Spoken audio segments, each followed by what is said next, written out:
جب امام جو ہے وہ خطبہ ختم کر رہا ہو تو لوگ مسجد میں آ رہے ہوتے ہیں اور پھر بہت جلدی نکلنے کی ہوتی ہے.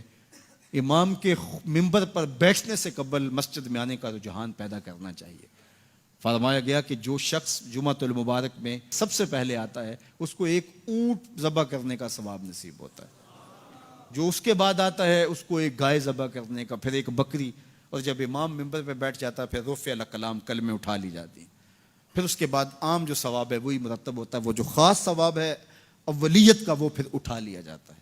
اس لیے کوشش کریں. میں سمجھتا ہوں اس میں ہمارے خطباء کا بھی بہت قصور ہے کہ بعض کا ممبر سے کوئی مربوط گفتگو نہیں ملے گی، کوئی منظم کلام نصیب نہیں ہوگا اور کوئی با مقصد بات لوگوں تک نہیں پہنچائی جائے گی تو لوگوں کی دلچسپی نہیں ہوگی، لوگ پھر دیر سے آئیں گے. ایک تو یہ بات بھی ہے، لیکن دوسری بات یہ ہے کہ ہمارے ہاں عمومی طور پہ اجتماعی رویہ یہ ہے کہ مسجد میں دیر سے جانے کا فیشن.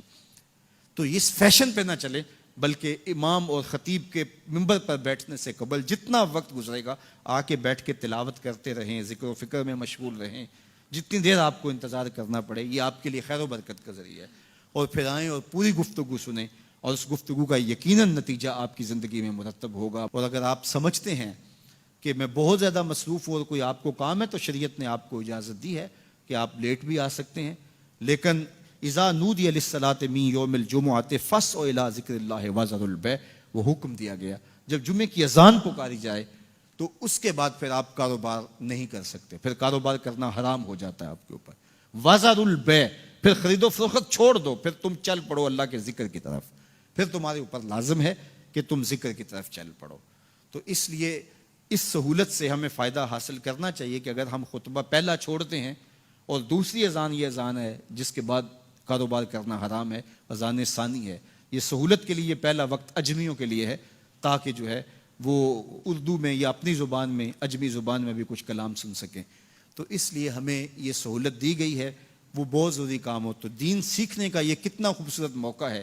ہر جمعے آپ کو کسی نہ کسی موضوع پہ ایک خطیب لیکچر دیتا ہے، بات سناتا ہے، اور ایک موضوع پر مختلف احادیث قرآنی آیات کو پڑھ کے مطالعہ کر کے نتیجہ نکال کے آدھے گھنٹے میں پونے گھنٹے میں آپ تک ایک پورا میسج ڈلیور کرتا ہے.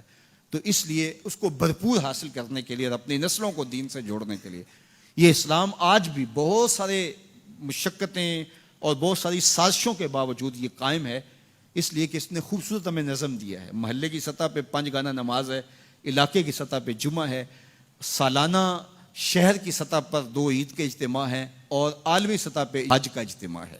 تو یہ ایک نظم ہے جو ہمیں دیا گیا اور یہ ہمیں جوڑے رکھتا ہے اور یہ ہماری وحدت کی علامت ہے.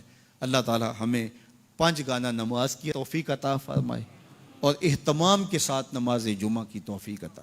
ایک حدیث میں آتا ہے جس نے 3 جمعے بغیر کسی عذر کے ترک کر دیے اس کے دل پر نفاق کی مہر لگا دی جاتی ہے. اللہ ہمیں محفوظ فرمائے. وآخر دعوانا